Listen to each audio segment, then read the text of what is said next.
My name's Katie. I have a little girl named Louise. She is 2.5 now.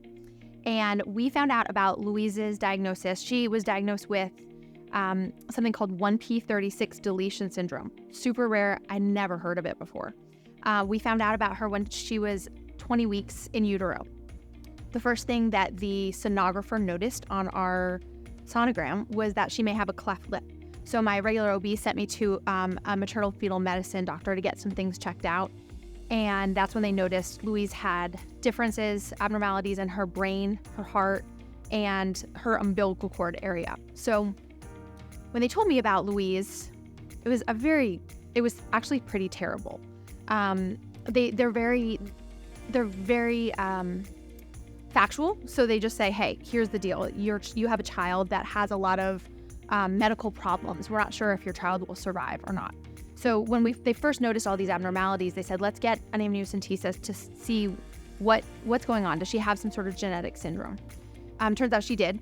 1p36 is a very rare, it's like 1 in 10,000 children that have this syndrome. And so she spent the first year for her life in the hospital. She has a G button and a trach, but we got through that. It was pretty rough. We had a really bumpy first year.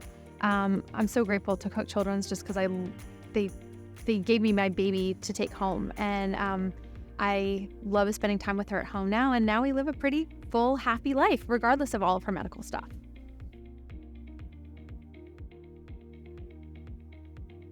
So when the doctor first told me about Louise and all the medical stuff she was going to face, and also that a lot of people, she said, that have Louise's brain abnormality are severely physically and mentally handicapped. When we first got that news, I was by myself. It was during COVID, so my husband wasn't with me. And it was like a bomb just went off. Just emotionally, you feel really numb at that moment because Louise is my first, so I didn't have any experience with any children whatsoever. So just hearing that, one, your child's going to be different, and two, your child might not survive. I don't really even have words to tell you what that felt like. I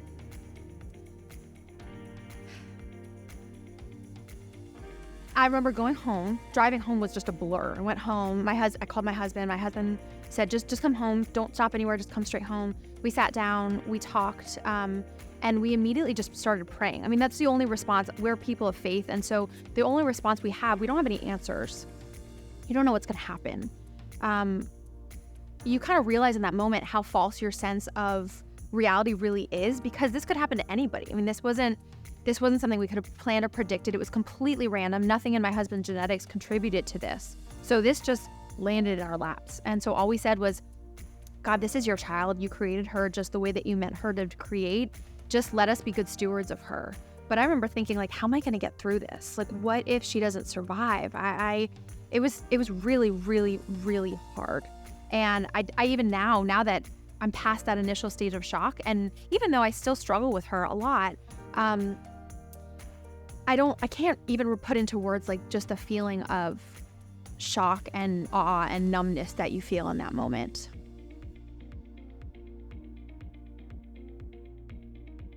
The advice that I would have for somebody who has just received a diagnosis, what I would have loved to have heard, which I didn't, and it's now my passion to try to help others who are on this path, is that you're not alone. You're not the first person that's gone through this.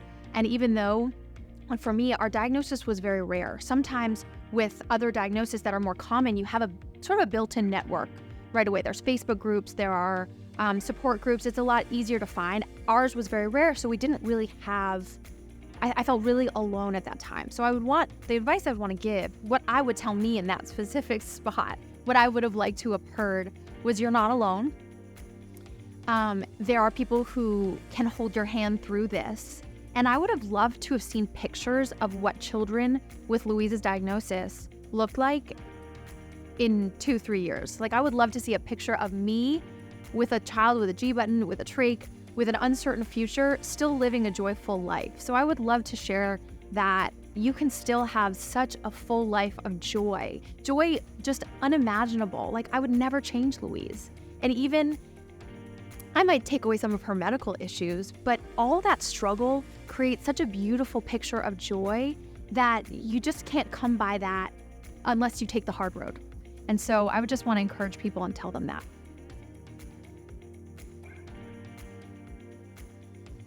I found support organically. It was natural. And I believe that just God gave me those things in my life because I didn't go looking for them. But now that I know that they exist, I would tell others, please go look for them. So it didn't come naturally, or I didn't go hunting for it.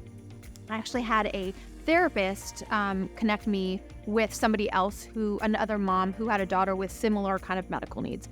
We became friends, and from there, her daughter has Down syndrome, so there's a lot of other kids with Down syndrome. So now I am friends with like 25 other women. We go on vacation together. We do all kinds of really fun things, but I never would have found that. So ask, and that's why I'm passionate about making these resources of other moms available in the hospital, in clinic, wherever we can put it out there, that they do exist.